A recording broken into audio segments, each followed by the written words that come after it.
Dari mana kata perumpamaan? Yesus, dengar dulu. Di mana kata perumpamaan di situ?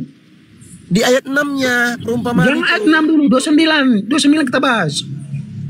Itu kan lanjutannya. 29 dulu, 29. Dia berkutat di satu ayat, dia nggak mau ada korelasi ke ayat lain, dia curang dia. Satu perikop, itu satu perikop gembala yang baik. Kau baca ayat Yohanes 10. Kita mau satu-satu ayat. Kok satu perikop lagi? Sebentar, ku tanya dulu kau. Kau sudah pernah baca belum itu satu perikop? Ketawa dia. Kau sudah pernah baca belum? Jangan kau ketawa. Ini kita nggak salah. Itu memang kalau udah jawaban itu lari ke ayat lain, lari ke ayat sebelumnya. Kok ayat lain itu satu perikop, Bapak? Kau ketawa ya, pula kau ayat itu. Bapak baca ya, ayat selanjutnya, Pak. Bapak baca ayat selanjutnya. Oh, ayat selanjutnya ayat 30. Aku dan Bapak adalah satu. Lalu masalahnya apa? Nah, itu ada lanjutannya. Baca. Baca apa terus? Baca terus. Kau baca sendiri lah. Ngapain kau baca terus ini?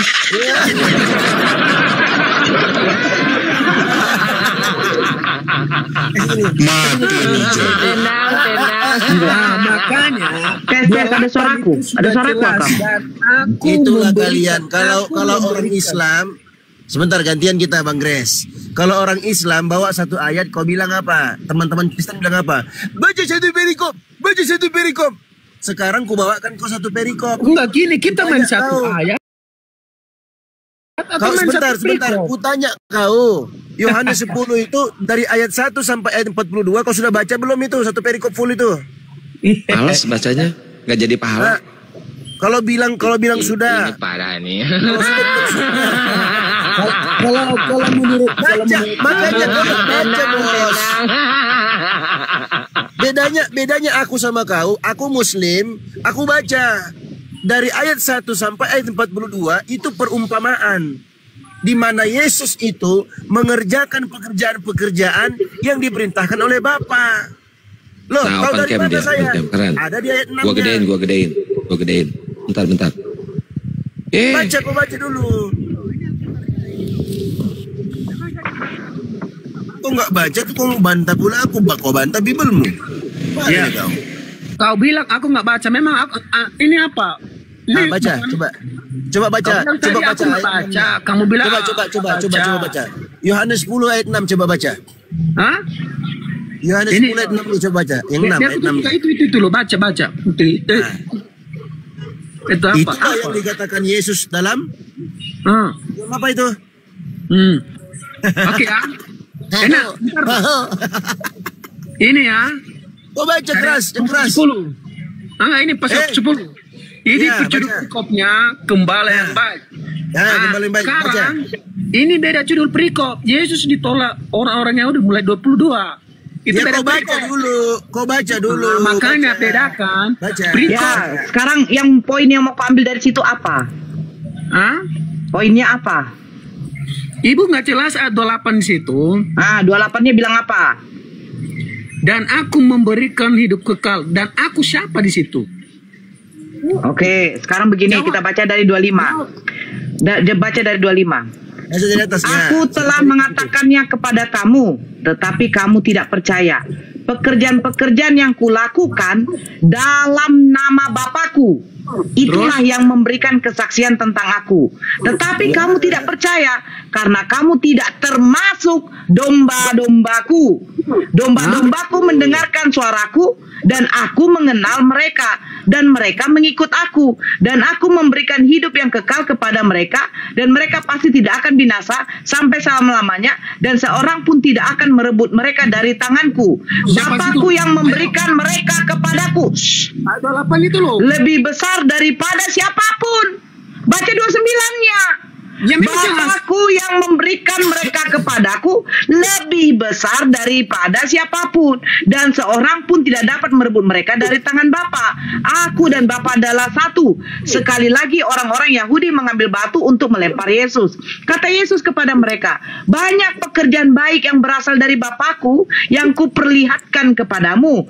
Pekerjaan manakah di antara yang menyebabkan kamu mau melempar aku? Jawab orang-orang Yahudi itu, bukan karena suatu pekerjaan baik maka kami mau melempar engkau, melainkan karena engkau menghujat Tuhan, dan karena engkau sekalipun hanya seorang manusia saja menyamakan dirimu dengan Tuhan. Kata Yesus kepada mereka, tidakkah ada tertulis dalam kitab Taurat kamu, aku telah berfirman, kamu adalah Elohim. Jikalau mereka kepada siapa firman itu disampaikan disebut Elohim, sedang kitab suci tidak dapat dibatalkan, masihkah kamu berkata kepada dia yang dikuduskan oleh Bapa dan yang telah diutusnya ke dalam dunia, engkau menghujat Tuhan? Karena aku telah berkata, aku anak Tuhan. Jikalau aku tidak melakukan pekerjaan-pekerjaan Bapakku, janganlah percaya kepadaku. Tetapi jikalau aku melakukannya dan kamu tidak mau percaya kepadaku, percayalah akan pekerjaan-pekerjaan itu, supaya kamu boleh mengetahui dan mengerti bahwa Bapa di dalam aku dan aku di dalam Bapa. Sekali lagi mereka mencoba menangkap dia, tetapi ia luput dari tangan mereka. Nah, pertanyaannya, kau baca di 28, Yesus memberikan hidup yang kekal. Terus apa kata Yesus? Bapakku yang memberikan mereka kepadaku lebih besar dari siapapun. Pertanyaannya, lebih besar dari siapapun? Apakah lebih besar dari Yesus? Itu kau tahu konteksnya itu. Sekarang begini, kau kan tadi mengatakan Yesus memberikan hidup yang kekal. Sebentar, Yesus memberikan hidup yang kekal. Sementara di nomor 29, Bapakku yang memberikan mereka kepadaku lebih besar dari siapapun. Pertanyaannya, apakah lebih besar dari Yesus yang ternyata Yesus bisa memberikan hidup yang kekal? Boleh saya bernarasi ya, jangan dipotong. Saya bertanya, lebih besarkah Bapa daripada Yesus? Padahal Yesus yang memberikan hidup yang kekal. Ada di sini dikatakan di sini Bapa lebih besar dari Yesus. Ada enggak? Bapakku memberikan kepadaku lebih besar dari siapapun. Nomor 29-nya baca, bro. Itu merujuk kepada siapa? Merujuk kepada siapa yang dikatakannya itu? Loh, di sini sekarang yang ngomong Bapakku yang memberikan mereka kepadaku, siapa yang ngomong? Yesus. Di sini ada orang yang tidak percaya. Bapakku yang memberikan mereka kepadaku, siapa yang ngomong? Yesus. Nah, sekarang Yesus mengatakan lebih besar daripada siapapun. Pertanyaan saya, apakah Bapa lebih besar dari Yesus? Yang diberikan Bapa kepada Yesus itu orang-orang percaya. Saya bertanya, katanya lebih besar daripada siapapun. Bukan kepada besar kepada Yesus, tapi orang-orang yang diserahkan kepada tangan Yesus itu lebih. Jelas tertulis di 29. Kau baca 29, bos. Kau coba baca 29-nya aja lah. Oke ya, Bapakku yang memberikan mereka kepadaku lebih besar daripada siapapun. Nah, ini oke, kita jelaskan ya. Lebih besar dari siapapun. Di sini konteksnya yang dari awal yang memberikan mereka kepadaku, di situ dikatakan mereka. Saya bertanya, Bapa itu lebih besar dari Yesus atau tidak? Karena dikatakan daripada siapapun. Bukan di situ dikatakan, yang dikatakan di situ mereka itu yang Bapa besar dari mereka, bukan kepada Yesus. Itu jelas di situ loh. Kan siapapun katanya. Iya. Kecuali Bapa lebih besar daripada kalian. Loh, karena dia merujuk kepada orang Yahudi. Tetapi dikatakan, hey, kau diam dulu ya. Kau kalau bernarasi sedikit, kau diam. Bapa memberikan ke mereka kepadaku lebih besar daripada siapapun.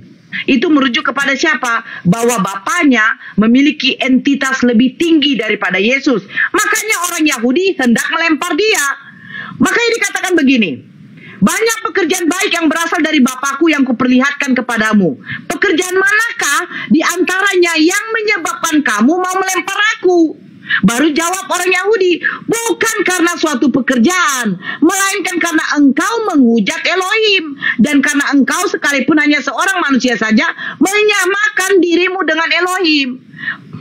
Yesus dianggap menyetarakan dirinya dengan Tuhan, dengan Bapa. Tetapi Yesus sudah katakan, apa kata Yesus? Bapakku yang memberikan mereka kepadaku lebih besar daripada siapapun. Orang Yahudi tidak mengerti bahwa tidak ada yang lebih besar lagi daripada Bapa. Bapa lah entitas di atas segalanya. Tetapi orang Yahudi tidak mengerti, sehingga dia mau dilempar. Gimana kok ceritanya ini? Udah jelas itu. Itu makanya Yesus dia disalibkan karena dituduh sudah menghujat, menyetarakan dirinya dengan Tuhan. Makanya orang Yahudi tidak ada menyembah manusia, hanya Kristen menyembah manusia. Orang Yahudi tidak terima ada seorang manusia menyetarakan dirinya dengan Tuhan. Makanya dikatakan, kommute dulu kau, noise sekali kau, kau cari tempat yang bagus. Makanya dikatakan, apa yang menyebabkan kamu mau melempar aku, kata Yesus. Terus jawab orang-orang Yahudi, bukan karena suatu pekerjaan baik maka kami mau melempar engkau, melainkan karena engkau menghujat Elohim, dan karena engkau sekalipun hanya seorang manusia menyamakan dirimu dengan Tuhan. Mereka menganggap Yesus menyamakan dirinya dengan Tuhan, sementara Yesus sudah katakan di nomor 29, Bapa itu lebih besar daripada siapapun. Tapi orang Yahudi tidak paham. Begitu konteks ceritanya. Paham? Makanya dikatakan di dalam Yohanes 17 nomor 3 bahwa hidup yang kekal itu bahwa mereka mengenal Allah itu satu-satunya Tuhan yang benar dan Yesus hanyalah utusan. Sudah kan, jangan dipotong waktuku ya. Saya mau bernarasi juga, boleh? Udah selesai. Suaranya pecah itu gara-gara sebelah itu. Apa yang mau kau terangkan? Ini, halo, selamat pagi host. Udah bisa bernarasi? Ya silakan. Selamat pagi. Tunjukkan datanya. Kau tunjukkan Selamat datanya. pagi, selamat pagi Bang, selamat pagi. Ini kontesnya ini apa ini acaranya ini? Kontes Acaranya kamu diam dulu, orang di sini lagi diskusi. Kamu masuk langsung konteks apanya? Kok kau tidak tahu konteks, ngapain kau minta naik? kontes burung, dia mau kontes burung kali. Burung Silakan Grace, kau doubling loh Grace. Loh, kenapa ini? Saya mau jelaskan ini, jangan dipotong. Kamu jelaskan tapi kamu doubling. Kau tahu doubling nggak? Cari di Google, doubling adalah suara mantul, Jadi nggak enak didengar gitu. Bukan dari mana itu ya? Kurang tahu. Tunggu dari sana itu. Kau punya, coba kalau kau mute pasti tidak mantul. Nah berarti masalahnya dari kau. Dia gitu. punya jaringan jelek. Perbaiki dulu headsetnya perbaiki. Cabut dulu baru apa? Saya nggak pakai headset ini loh. Udah berarti jaringanmu.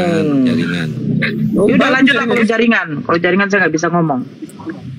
Ya, di sini tadi Bapakku yang memberikan mereka, itu kan pembahasan mereka di situ. Ya, di situ Yesus sedang berbicara. Ada orang percaya dan ada orang mereka orang pilihan di sini. Mereka tak seorang pun yang mereka merebut mereka dari tangan Yesus. Makanya dosa bila berkata, Bapakku dari tangan Bapakku, dari tangan Yesus, mulut. Dari tangan Bapakku. Dari tanganku itu loh. Sebelum ayat 9 itu tuh tengok. Lanjutkan dulu. Udah jelasin dulu. Udah, lanjutkanlah. Kau buktikan sama saya kalau Bapak itu setara dengan Yesus, itu aja. Oke, ini mau jelaskan ini. Ya, ini kan saya pakai data ini. Bapakku yang memberikan mereka kepadaku. Kata pembahasan di situ mereka. Ya, memberikan mereka kepadaku. Terus kata Yesus apa lagi? Lebih besar dari siapapun. Bukan di sini merujuk kepada Yesus. Iya, seterusnya, baca seterusnya. Setelah itu lebih besar. Setelah itu lebih besar. Setelah itu jangan dipotong dulu. Ini lagi saya bernarasi ini. Kau kalau lama saya turunkan kau. Saya tidak butuh di sini orang embel-embel. Jangan kau beli-beli, dari tadi saya tidak beli-beli di sini. Lebih besar selanjutnya. Sudahlah, jangan marah. Lebih besar dari siapapun. Nah, sekarang yang lebih besar dari siapapun siapa?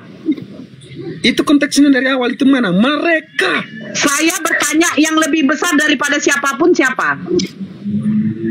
Bapa lebih besar dari mereka. Nah, dikatakan di situ siapapun merujuk sama siapa? mereka. Sekarang ku tanya. Coba kamu bedakan konteks lebih besar daripada kalian. Itu maksudnya apa? Dan lebih besar daripada siapapun. Itu siapapun itu kepada mereka. Kalau kalian kepada siapa? Bukan Kalau kalian kepada siapa? Boleh saya jelaskan atau Ya. Maka bisa saya menjelaskan? seorang pun tidak dapat merebut mereka dari Boleh, tangan. bentar Bang Grisman. Bang Grisman bentar gantian sama Bang Gepa. Lu suaranya dubbing soalnya. Olot memang. Kok kalian tafsir sendiri? Naikkan aja, naikkan. Aduh. Kenapa Bang? Ya, oke. Bentar, aku cium dulu. Bang Grisman. Udah bau nih. Grace udah bau Siapa nih. yang mau jawab ini? Siapa yang mau jawab nih? Aku atau siapa ini? Kau jaringan kau tuh jelek loh, putus-putus kau. Seringan Bukan saya di, aku di mute terus ini. Udah jelas. Bukan di mute, ya. kau doubling, oi.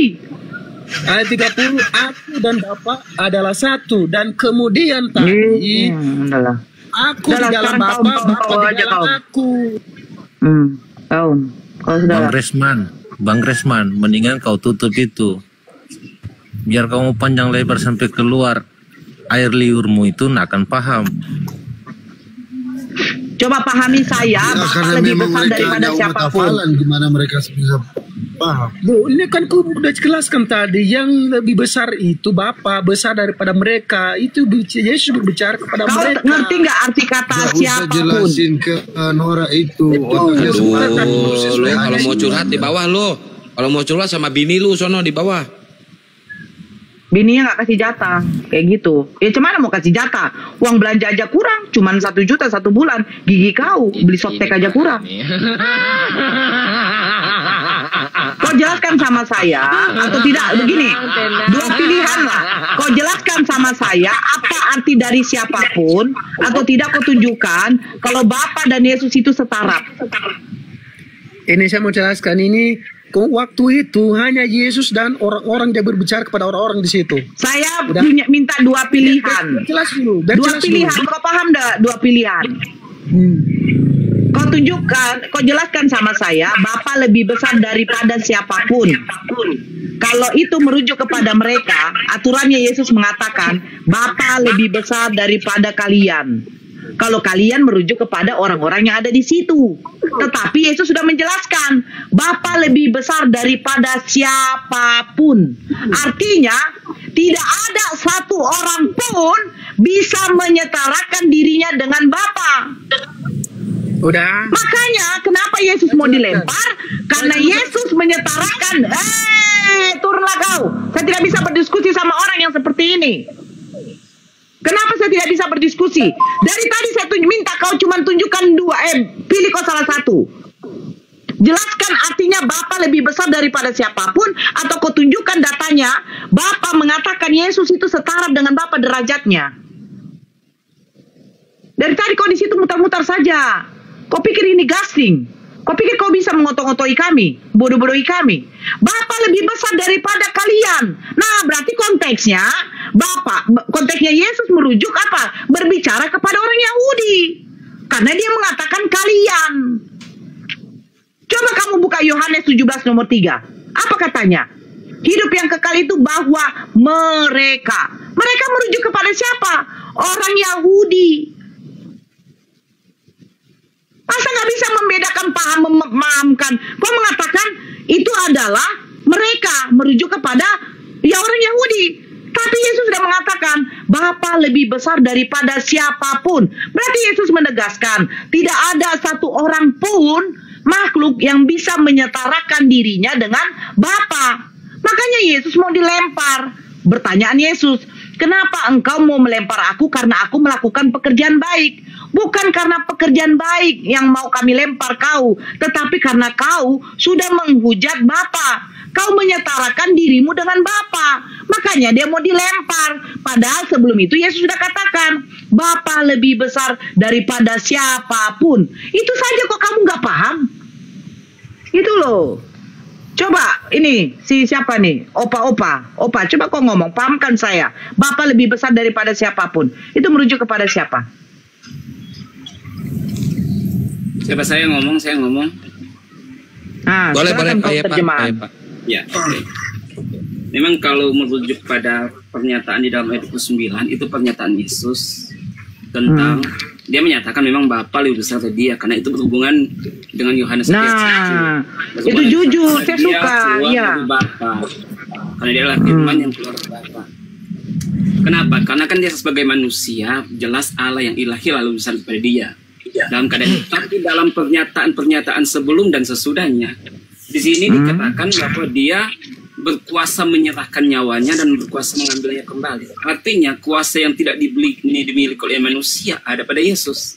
Bahkan di dalam ayat yang diangkat tadi bahwa memberikan hidup yang kekal, siapa? Yesus bisa melakukan itu. Tetapi di dalam keadaan dia seperti manusia di dunia, maka dia harus menyatakan Bapa lebih besar daripada aku, karena di dalam dunia ini sebagai manusia menjalani tugas yaitu utusan Bapa sebagai nabi, sebagai imam dan lain sebagainya. Berarti pertanyaannya begini, Bang. Tunggu dulu, Bang, jangan terlalu panjang.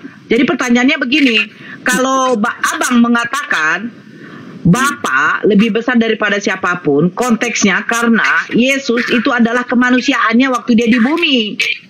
Betul kan? Nah, pertanyaannya jadi begini, Bang. Kalau begitu, Yesus ini waktu di bumi sebenarnya Tuhan atau manusia? Ya, pertanyaan kan Yesus waktu di bumi Tuhan atau manusia? Iya, karena Yesus tidak punya kuasa ketika dia jadi manusia. Ya. Oke, saya jawab ya. Iya. Pertanyaan Yesus itu Tuhan atau manusia di bumi karena alasannya Yesus tidak punya kuasa waktu dia jadi manusia, itu toh pertanyaannya. Loh, memang iya kan? Kan tadi pernyataan Abang tadi. Saya jawab. Jadi Yesus waktu dia datang ke bumi kan itu Yohanes 1 ayat 1, pada mulanya adalah firman, firman suasana, firman juga Allah, dan firman itu telah menjadi manusia dalam Yohanes 1 ayat 14. Dalam Yohanes 1 ayat 3, oleh dialah segala sesuatu dijadikan dan tanpa dia tidak sesuatu pun yang jadi. Itu bicara tentang Yesus sebagai firman. Di dalam ayat 18 di situ dikatakan dia mengatakan Bapa itu dalam panjang, Bang. Pertanyaan Kak Nora simpel itu. Dia sebagai manusia atau Tuhan? Itu aja dulu dijawab. Jangan kau jawab. Ini Bang Dio, saya menjelaskan. Tolonglah jangan dipotong. Enggak, kau jawab dulu itu. Simpel. Ya, karena sebagai Tuhan atau sebagai manusia? Kalau saya hanya jawab ya dan tidak, maka diskusi ini tidak akan berjalan baik. Oh, enggak, kami nggak masalah. Saya akan menjawab sesuai dengan apa yang ditanyakan. Dijawab dulu itu simpel. Kau jawab dulu itu pertanyaan Kak Nora itu. Sebagai manusia atau sebagai Tuhan? Simpel. Jadi nanti lanjut. Gimana nya kau? Iya, kan saya harus kasih data-datanya. Saya menjawab, saya berikan datanya, bukan hanya asal cuap-cuap. Dia datang sebagai Tuhan atau sebagai manusia? Jawab. Iya, dia adalah firman yang datang menjadi manusia. Itu jawabannya. Nah, sebagai manusia. Berarti sebagai manusia ya? Fix ya, bukan yang Tuhan. datang menjadi manusia. Lanjut Kak, sebagai manusia Kak. Berarti bukan Tuhan kan? Kunci dulu. Halo. Nggak bisa dikatakan bukan Tuhan. Baca aja Yohanes 1 ayat 1, Yohanes 1 ayat 14. Pada saat Tuhan itu menjadi manusia, masa ketuhanannya hilang? Itu datanya udah lengkap. Oke. Ketika dia firman itu telah menjadi manusia, ketuhanannya tidak hilang. Betul? Tetapi diam dalam keterbatasannya sebagai manusia. Filipi itu jawabannya. Berarti di sini yang membatasi ketuhanan siapa? Kamu atau kami? Ayat kita mengatakannya. Kamu yang mengatakan. Oke, tapi dia membatasi. Sementara Tuhan itu tidak bisa dibatasi, bro. Karena Tuhan itu memiliki sifat. Sifat apa? Kemahaan. Mana mungkin kemahaan ini bisa kamu batasi? Ya, gini. Penjelasan. Ya. Walaupun di dalam keterbatasan, kan manusia itu terbatas. Saya sudah sediakan apa loh? Bodrek. Ini ada bodrek. Ini sudah 2 saya minum. Sudah 2. Dari tadi malam saya minum 2. Saya menjelaskan. Sabarlah. Itu saya lupa lagi apa saya mau bilang ini. Jadi dalam kan Tuhan itu maha segala-galanya, tetapi dia mengambil rupa manusia yang terbatas. Dan pada saat dalam rupa yang berarti yang dilahirkan Bunda Maria manusia apa Tuhan? Hal ini telah bagimu Yesus Kristus Tuhan di kota Daud. Oke, hari ini telah lahir bagimu Juru Selamat Kristus Tuhan di kota Daud, betul? Iya. Nah, sekarang Kristus artinya? Kristus. Yes. Lo jangan kau, saya tidak mau kau turun aja, jangan ada yang naikkan lagi. Kristus artinya? Yang diurapi. Nah, manusia yang diurapi atau Tuhan yang diurapi? Dia sebagai manusia diurapi, kan dia Tuhan dan kekuasaan. Datanya ada, Bunda. Saya nggak Jadi begini, abang, jadi begini. Hari ini telah lahir bagimu juru selamat, manusia yang diurapi Tuhan. Makanya dikatakan Kristus Tuhan. Yes. Loh, sekarang saya tanya, Kristus artinya apa? Yang diurapi. Ya, yang diurapi ini manusia apa Tuhan? Kena sulap sama terjemahan ya, kena sulap dia sama terjemahan. Yohanes 1:1. Hari ini telah lahir bagimu juru selamat. Kristus artinya yang diurapi. Yang diurapi itu siapa? Manusia. Oke, kita jabarkan arti Kristus. Hari ini telah lahir bagimu juru selamat, manusia yang diurapi Tuhan. Nah, kena sulap terjemahan. Coba kalau kita ganti Kristus jadi Mesias, jangan pakai bahasa Yunani. Hari ini telah lahir bagimu juru selamat, Mesias Tuhan. Kan begitu, Kristus Tuhan diganti. Hari ini telah lahir bagimu manusia yang diurapi Tuhan. Karena apa? Mesias, Kristus artinya manusia yang diurapi. Mesias itu juga artinya penyelamat, Bunda.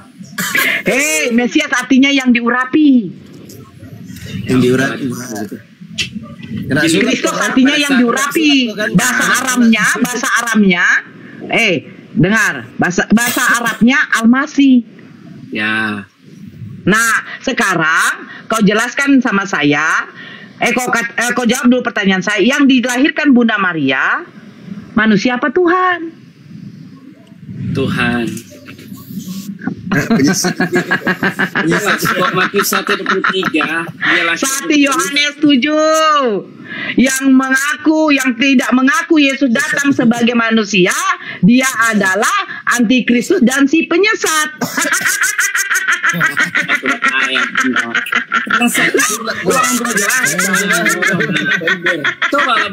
Kanora kena disulat terjemahan dia. Kena terjemahan. Kau mengatakan yang dilahirkan Bunda Maria Tuhan.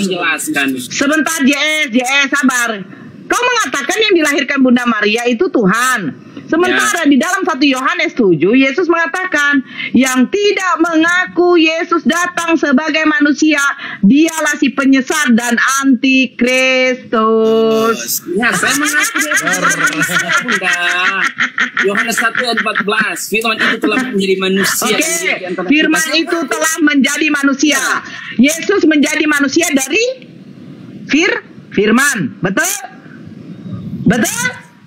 Firman itu bicara tentang apa dulu? Apa yang tidak dulu, sebentar. Dan firman, Yesus telah menjadi manusia. Berarti manusia yang telah jadi ini dari firman. Nah, kita larikan konteksnya ke firman. Ini firman juga. Pada mulanya Elohim menciptakan langit dan bumi. Kata Elohim di dalam Kejadian 1 nomor 2. Jadilah terang, berfirmanlah Elohim, jadilah terang, maka terang itu jadi. Pertanyaannya, terang itu jadi dari firman. Berfirmanlah Tuhan, jadilah cakrawala. Cakrawala itu jadi. Sekarang pertanyaannya, cakrawala itu jadi dari berfirman. Iya. Jadi segala sesuatu diciptakan. Jadi segala sesuatu Elohim menciptakan langit dan bumi dari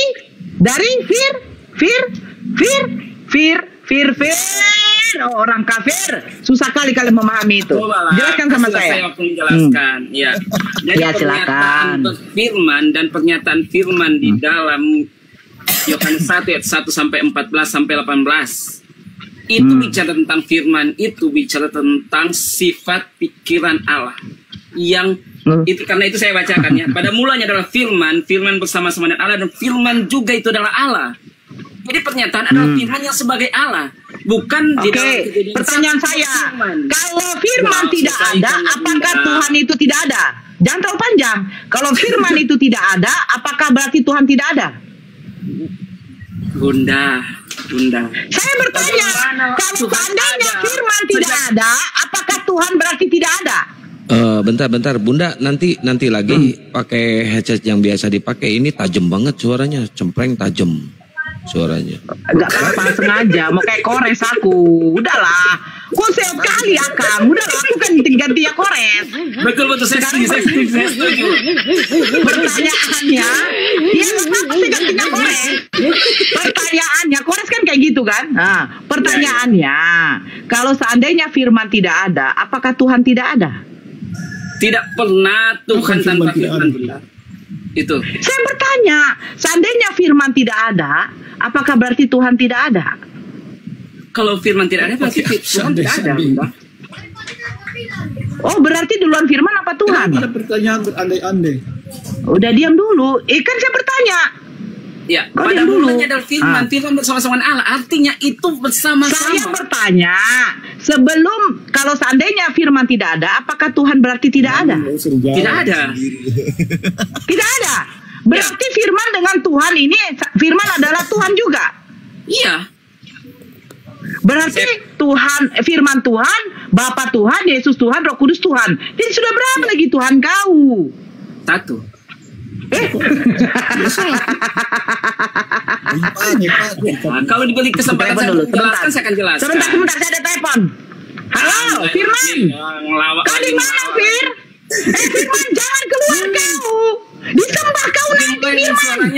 Kau sudah jadi Tuhan, Firman. Suaranya itu. Gak apa-apa. Malas. Kau sudah jadi Tuhan, Firman. Jangan kau jual comai. Iya, jangan kau jual comai. Pulang kau. Kau sudah jadi Tuhan kau. Bahaya kau. Ya, pulang kau. Kerasukan. Sepertilah saya menjelaskan. Mereka kerasukan. Jadi gini, Bunda. Sama seperti kita manusia itu hidup, itu mempunyai jiwa dan tubuh. Karena kita diciptakan segambar dengan Allah. Jadi tidak mungkin manusia itu bisa dikatakan hidup tanpa roh.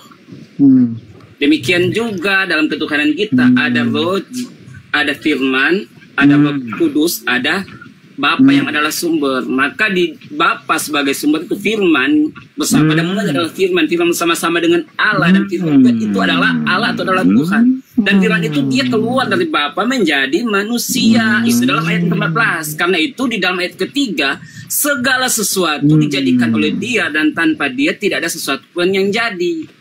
Gitu. Dan karena itu dikatakan ayat 18 bahwa Bapa dinyatakan oleh anak itu, oleh Yesus Kristus sebagai manusia. Jadi walaupun Filipi 2 katakan dia sebagai Allah, tapi dia mengamalkan keterbatasan. Gitu. Udah ngerti? Aku bingung ini. Suruh minum dulu Kak Nora, dia haus itu Kak Nora. Saya kasih ada datanya semua, Bunda, tanpa data. Saya kalau bicara bukan tanpa data, semua datanya. Bang Kaum. Jadi apapun yang ditanyakan saya jawab dengan data. Bang Kaum, berarti firman itu jadi manusia, Bang. Bang Kaum. Ya. Berarti firman itu jadi manusia. Ya, firman jadi manusia.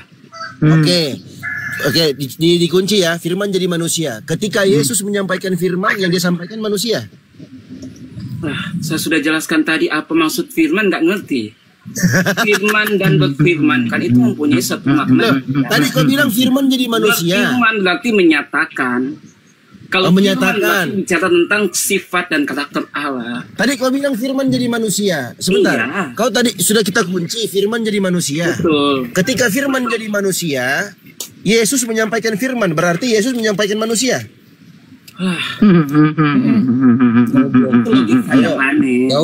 Bang Kaum.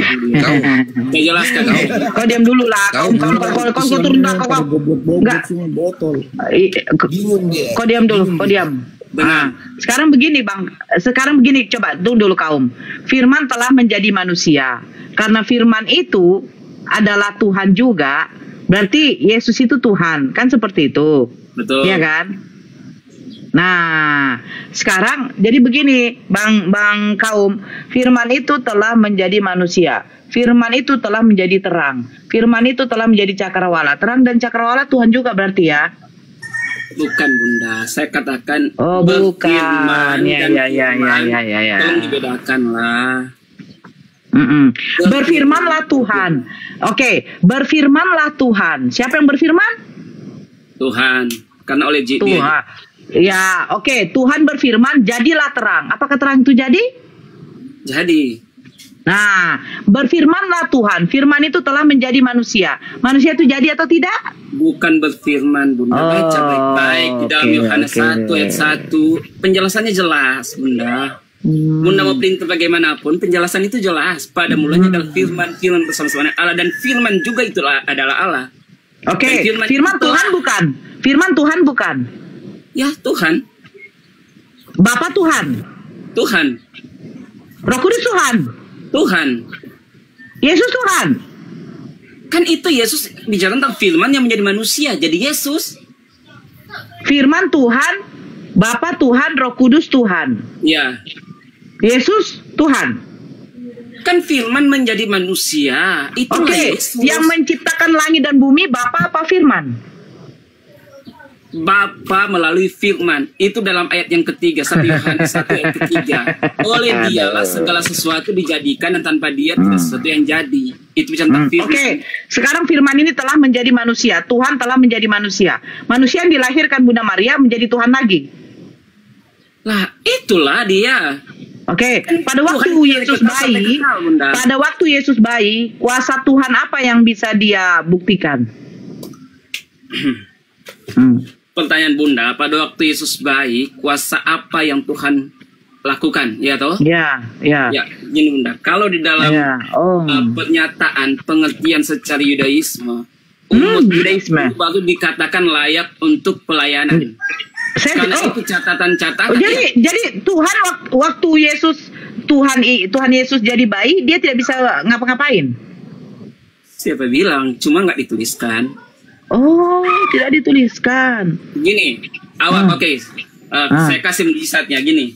Waktu dia bayi. Enggak, tunggu dulu. Tidak dituliskan. Seandainya tidak dituliskan, kira-kira waktu dia bayi apa yang bisa dia kerjakan jadi bayi? Waktu yang dia kerjakan Tuhan jadi bayi. Ya, gini. Waktu Tuhan lahir saja, boleh gembala-gembala datang kepada Tuhan. Artinya ada malaikat yang datang. Sebelum dia lahir saja, Elizabeth menyatakan tentang bagaimana. Saya tidak bertanya, saya tidak minta pengakuan. Saya tidak minta, itu namanya pengakuan. Kuasa Yesus sebagai Tuhan waktu dia bayi itu apa? Itu tuntunan orang Majus dengan bintang? Saya bertanya, kuasa Yesus sebagai Tuhan waktu dia bayi itu apa? Contoh kayak Nabi Isa, tapi Nabi Isa bukan Tuhan. Dia diberikan mukjizat. Pada waktu bayi dia menyelamatkan ibunya dari tuduhan orang Yahudi bahwa Siti Maryam adalah seorang wanita penzina. Makanya pada waktu bayi Nabi Isa bisa berbicara. Itu mukjizat yang diberikan Allah kepada dia. Nah, ini Yesus kan Tuhan, bukan Nabi nih. Nah, apa kuasa dia pada waktu dia bayi? Ya, oke. Yang diceritakan Alkitab kami tentang bagaimana karya penyelamatan yang dikerjakan oleh Yesus. Jadi pertanyaan Bunda tentang bagaimana dia waktu bayi, itu memang tidak diceritakan. Tidak diceritakan. Oke, dia kuasa Tuhan sebagai penyelamat. Oke, waktu dia berumur 33 tahun lebih, waktu dia ditangkap, 33 tahun lebih lah, 33 tahun setengah. 33 tahun setelah dia disalib. Ya. Iya, pada waktu dia ditangkap tentara Romawi, kuasa dia sebagai Tuhan waktu mau ditangkap apa? Itu telinga. Yang udah putus disatukan itu kuasa Tuhan. Saya tidak tanya. Pada waktu dia ditangkap, kuasa dia sebagai Tuhan itu apa? Pada waktu dia ditangkap, kuasa dia sebagai Tuhan itu apa? Ya. Kalau dalam cerita itu dinyatakan bahwa dia benar-benar tidak menyatakan kuasa itu, maka dia mengambil rupa sebagai manusia, dia taat. Oh, belum mengambil rupa sebagai manusia. Terus waktu dilahirkan Bunda Maria dia belum mengambil rupa sebagai manusia. Saya bicara tentang keberadaan dia sebagai manusia, dia taat sampai mati. Kenapa? Kalau dia suka. Bukan, tunggu dulu. Enggak, biar kita nyambung. Dia dilahirkan Bunda Maria, manusia. tetapi memiliki sifat keilahian yang kekal ya, berarti tidak bisa dirubah. Nah, pada waktu dia ditangkap tentara Romawi, sisi keilahian dia itu di mana? Dia tidak gunakan, Bunda. Oh, dia tidak gunakan. Waktu ditampar juga dia tidak gunakan. Tidak. Oh, berarti waktu dia ditombak tentara Romawi juga dia tidak gunakan. Iya. Jadi waktu dia tidak gunakan, dia disebut Tuhan atau manusia? Tuhan yang menjadi manusia, Bunda. Namanya juga menjadi manusia. Ambil sampai yang di sana tuh. Sebentar dulu. Yang di situ cepat ambil. Bukan yang di dekat cucian piring sampai itu, ikat. Iya, berarti waktu Yesus berumur 33 tahun dia ditampar, dia apa? Dia manusia apa Tuhan? Itu plastik hitam yang digantung. Penjelasan saya sama seperti di awal, Bunda. Nggak berubah. Penjelasan saya sama seperti di awal. Kan dia mengambil sifat sebagai manusia. Jadi dia tidak sisi ketuhanan dia mana? Sisi ketuhanan dia di mana? Nggak digunakan. Kenapa nggak digunakan? Karena menggenapi nubuatan. Nubuatan dia kalau menggenapi. Nubuatan tentang bagaimana dia harus menggenapi setiap apa yang dilakukan oleh Yudaisme tentang pengorbanan dalam. Iya, nubuatan itu di mana? Nubuatan itu di mana? Banyak, Bunda. Tapi kan Bunda nggak percaya. Saya mau tunjukkan. Nubuatan. Saya pengen dibaca dulu nubuatan itu di mana? Bunda nggak akan percaya. Gak bisa kayak gitu. Kalau kita diskusi soal percaya atau tidak percaya, itu tergantung dari individunya. Sekarang kita di sini berdiskusi, mau percaya atau tidak percaya, kau tunjukkan data, kita baca. Nubuatan apa itu? Kematian Tuhan apa kematian manusia? Kalau nubuatannya di dalam kitab kitab Yesaya nomor 53, bagaimana cerita tentang dia harus menang filmnya. Ya, kita tilik ya. Yesaya 53. Toilet dulu. Mau ke toilet. Oke, saya bacakan Yesaya 53. Siapakah yang percaya kepada berita yang kami dengar dan kepada siapakah tangan kekuasaan Tuhan dinyatakan? Sebagai taruk, ia tumbuh di hadapan Tuhan dan sebagai tunas dari tanah yang kering. Tidak pernah Yesus hidup di tanah kering. Ia tidak tampan, berarti Yesus jelek. Dan semaraknya pun tidak ada sehingga kita memandang dia. Dan rupanya pun tidak sehingga kita menginginkannya. Berarti Yesus ditolak. Ia dihina dan dihindari orang. Seorang yang penuh kesengsaraan dan yang biasa menderita kesakitan, ia sangat dihina sehingga orang menutup mukanya terhadap dia dan bagi kita pun dia tidak masuk hitungan.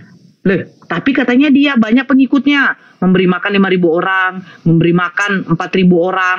Loh, ini gimana nih? Nah, tetapi sesungguhnya penyakit kita lah yang ditanggungnya dan kesengsaraan kita yang dipikulnya. Padahal kita mengira dia kena tulah, dipukul dan ditindas Elohim. Tetapi dia tertikam oleh karena pemberontakan kita. Dia diremukkan oleh karena kejahatan kita. Ganjaran yang mendatangkan keselamatan bagi kita ditimpakan kepadanya. Dan bilur-bilurnya kita menjadi sembuh. Kita sekalian sesat seperti domba. Masing-masing kita mengambil jalannya sendiri. Tetapi Tuhan menimpakan kepadanya kejahatan kita sekalian. Ngeri kali ya. Katanya inilah anak yang kukasihi. Kepadanya lah aku berkenan. Ternyata tetapi Tuhan telah menimpakan kepadanya kejahatan kita. Ngeri kali Tuhannya. Dia dianiaya, tetapi dia membiarkan diri ditindas dan tidak membuka mulutnya seperti anak domba yang dibawa ke pembantaian. Tidak membuka mulutnya.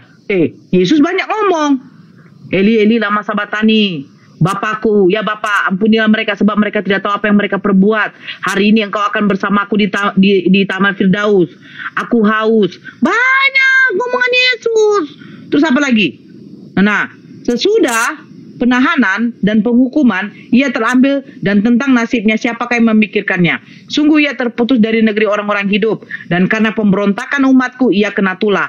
Orang menempatkan kuburnya di antara orang-orang fasik.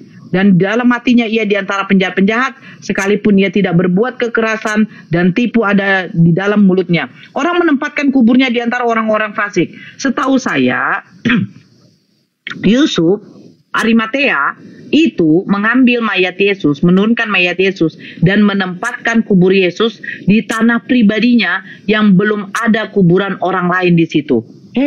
Bagaimana ini? Tetapi Tuhan berkehendak meremukkan dia dengan kesakitan. Apabila ia menyerahkan dirinya sebagai korban penebus salah, ia akan melihat keturunannya. Berarti Yesus punya keturunan. Apabila ia menyerahkan dirinya sebagai korban penebus salah, ia akan melihat keturunannya. Umurnya akan lanjut dan kehendak Tuhan akan terlaksana olehnya. Yesus punya keturunan. Bagaimana ini? Apakah cocok untuk Yesus ini? Itulah yang saya katakan, Bunda. Bunda nggak akan ngerti dan loh, sekarang kau jelaskan sama saya. Tetapi tunggu dulu, Bang. Kau jelaskan sama saya. Tetapi Tuhan berkehendak meremukkan dia dengan kesakitan. Apabila ia menyerahkan dirinya sebagai korban penebus salah, ia akan melihat keturunannya, Bang. Iya, keturunannya itu bicara tentang pengikut-pengikutnya. Oke, sekarang kita cari ya, keturunan merujuk kepada siapa ya? Itu pengertian rohani. Enggak, Bang, kita lihat originalnya, Bang. Jangan bilang pengertian rohani, Bang. Bunda, saya mau kerja ini, saya mau kerja. Tunggu dulu, satu ini aja. Kita lihat, sebentar dulu, kita lihat ini keturunan merujuk kepada siapa? Kerja ini sudah jam saya mau menunjukkan keturunan aja kok nih. Tuhan pun akan peruntukkan tangannya, berkehendak menghancurkan, membuat dia sakit. Terus ketika ia menyerahkan sebagai korban penebus salah, dia akan melihat keturunannya. Kita lihat keturunannya ini merujuk siapa? Pengikutnya atau apa? Ternyata Zera. Zera artinya keturunanmu, keturunan, cucumu, benih, anak cucu, berbiji, anak cucunya, keturunanmu lah. Ini benihmu. Benih. Berarti bukan pengikut. Nah, ini apa? Mani. Berarti keturunan kandung. Baca. Dari mana kau bilang itu adalah apa? Keturunan pengikut. Ini mani. Berarti Yesus punya anak.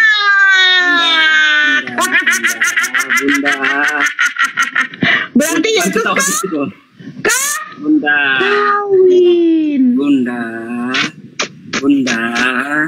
Bunda kan udah baca tentang cerita silsilah Tuhan Yesus, itu lengkap loh di 4 Injil. Dijelaskan Yesus nggak menikah.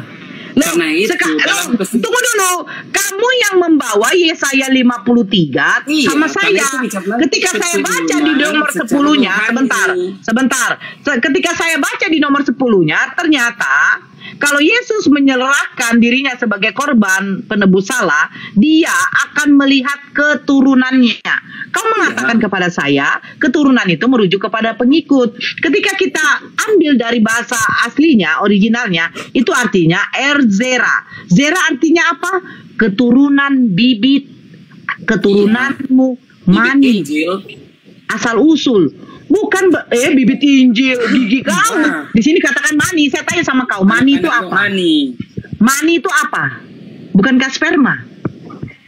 Iya, tapi Yesus nggak nikah. Praktisnya nggak nikah. Bukan masalah Yesus tidak nikah. Nubuatan Yesaya 53 kau serahkan kepada saya. Kalau ini nubuatan, begini maksudnya. Kau pahamilah sedikit. Bukan soal tenang. Kau yang tidak paham. Kau tadi menyerahkan data ini kepada saya. Inilah nubuatan tentang Yesus di mana Yesaya 53. Ternyata di Yesaya 53, kalau Yesus diserahkan sebagai korban penebus salah, dia akan melihat keturunan. Keturunan itu bukan merujuk kepada pengikut, tetapi kepada bibitnya yang dilahirkan dari hasil spermanya. Paham kau? Berarti kalau kau menentang ini, Yesus tidak kawin, berarti nubuatan ini bukan untuk Yesus. Karena kau tadi menentang Yesus tidak punya keturunan kandung. Paham? Itu maksud saya. Saya tidak mengatakan Yesus kawin. Yang saya katakan, kau mengasihkan nubuatan tentang Yesus itu Yesaya 53. Kau harus terima di Yesaya 53 di situ dikatakan keturunan dari biologis. Tapi kau tidak mau terima Yesus kawin. Gitu. Jangan kau bilang bukan. Saya tadi tunjukkan originalnya, Zera. 1 Korintus 2 ayat 13. Jangan kau tanya. Jangan kau larikan 1 Korintus. Jangan kau larikan. 1 Korintus itu bukan nubuatan. 1 Korintus bukan nubuatan. Itu tulisan Rasul Paulus. Itu rohani. Kau mau pergi kan? Kau mau turun kan? Katanya ada kerjaan ya, turun lah. Ya udah turun lah. Ya, makasih. Udah, turun lah. Senyumlah. Saya mau turun, senyumlah. Turun aja, ya nggak apa-apa. Kita sama Kristen yang lain. Saya tidak berdiskusi juga sama orang botol. Bunda. Dia mengasihkan data sama saya. Saya tunjukkan data. Harus baca satu perikop. Ternyata di situ dikatakan keturunannya. Keturunan merujuk kepada siapa? Keturunan biologis. Menurut original teksnya. Kita balikan ke original. Kalau kau tidak mau balikan ke original, tanya sama LAI. LAI, kau terjemahkan ini kitab kita ini dari bahasa apa? Dari bahasa original. Nah, ternyata originalnya keturunan merujuk kepada biologis. Apakah Yesus kawin? Apakah Yesus punya anak istri? Kau tidak terima. Kalau kau tidak terima, berarti jangan kau mengatakan nubuatan tentang Yesus dari Yesaya. Kau tertampol sendiri. Itu maksud saya. Silakan berkat. Kau dari mana? Kristen apa Islam? Ya, ini.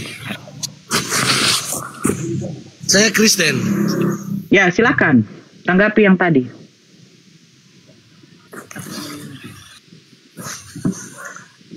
Yesus itu bagi kami adalah Tuhan. Saya tidak tanya Tuhan ya Bang. Yang tadi, nubuatan tentang Yesus itu di Yesaya 53. Apa Anda terima Yesaya 53 tadi? Bahwa Yesus punya keturunan? Saya terima, Yesus, Tuhan Yesus itu punya keturunan. Tapi dalam konteks dia memiliki seorang istri. Nah, jadi keturunan Yesus dari mana Bang? Yesus melahirkan? Nah, termasuklah kami mengikut. Bang, berarti kamu tidak nyimak. Bang, kita balik di dalam Yesaya tadi, kita balikan ke originalnya. Originalnya itu artinya Zera. Bang, kau ngomong apa? Bang, sebentar dulu Bang. Kau naik di sini kayak kau pula yang apa? Saya tanya sekarang, keturunan itu bahasa Ibraninya apa? Keturunan bahasa Ibraninya apa? Menikahi bayi yang umur 7 bulan, 6 tahun. Bapakmu lah setan. Di mana Nabi Muhammad menikahi bayi? Bibir kau, bujang kau. Kau tidak bisa menunjukkan sama saya. Kau hujat Nabi saya. Memang binatang kau. Kayak begitulah binatang. Ditambahin pula Nabi Muhammad menikah dengan bayi berumur 7 bulan. Bapak kau yang menikahi mamak kau tuh berumur 1 bulan kau. Kurang ajar kau, binatang kau. Naik kau kayak tai. Saya minta originalnya mana? Setan kau. Muhammad menikah dengan 7 bulan. Anak kau tuh yang kau perkaus 7 bulan kau. Binatang kau. Jangan yang di bawah ya. Jangan kau katakan sabar. Kau sudah menghujat Nabi Muhammad. Gila kau di bawah tapping-tapping. Kau suruh saya sabar. Sejak kapan Nabi Muhammad menikah dengan 7 bulan? Saya heran dengan orang-orang yang mengatakan sabar. Panas ya. Bagaimana nggak panas? Kau menghujat tanpa data. Gitu loh. Pakai data di mana Nabi Muhammad kami menikah dengan perempuan berumur 7 bulan. Kau punya Tuhan itu punya keturunan. Masa Tuhan bisa punya keturunan? Heran Tuhan kawin. Tuhan kau tukang kawin emangnya? Gitu loh. Ya. Nanti kalau saya tanya Tuhan kau itu, Yesus, dilahirkan Bunda Maria, normal tidak? Ya kalau normal, jangan kau ngekang dia kalau dia ada birahi sama perempuan. Sini saya tunjukkan ya. Saya tunjukkan sama kau data ini, Tuhan kamu. Pernyataan siapa? Pernyataan dari Martin Luther. Ini saya tunjukkan ya. Begini kalau yang namanya apa? Kami tidak menghujat. Ini yang penulis ini adalah seorang apa? Alkitabiah. Ya, nanti saya tunjukkan profilnya ya. Nih, begini. Besarkan saya utuh Akang, sebentar. Utuh, besarkan saya utuh. Nah, ini penulisnya siapa? Ini adalah Ibu Rita Wahyu. Nanti kita tunjukkan profil Ibu Rita Wahyu. Ibu Rita Wahyu ini bukan seorang Kristen ya. Magister dia ini. Nih. Sejarah Yesus, bila kita membacanya berdasarkan Injil, memang bisa ditafsirkan macam-macam. Ini saya postingkan pendapat lain. Bicara tentang Yesus pada konferensi The Modern Churchman di Oxford tahun 1967. Canon Hack, Montefiore, Pendeta Great Santa Maria Cambridge menyatakan, kawan-kawannya, ini pendeta ya, bukan para ulama. Kawan-kawannya adalah perempuan, tapi dia mencintai laki-laki. Satu fakta yang mencolok adalah bahwa dia tidak kawin, dan kaum lelaki yang tidak kawin biasanya tidak mampu menempuhnya, tidak terdapat gadis, atau mereka secara natural dikatakan apa? Humu. Oke. Nah, ke bawah lagi. Pernyataan dari siapa? Yang lebih parah ada lagi. Martin Luther. Ini Martin Luther abad 16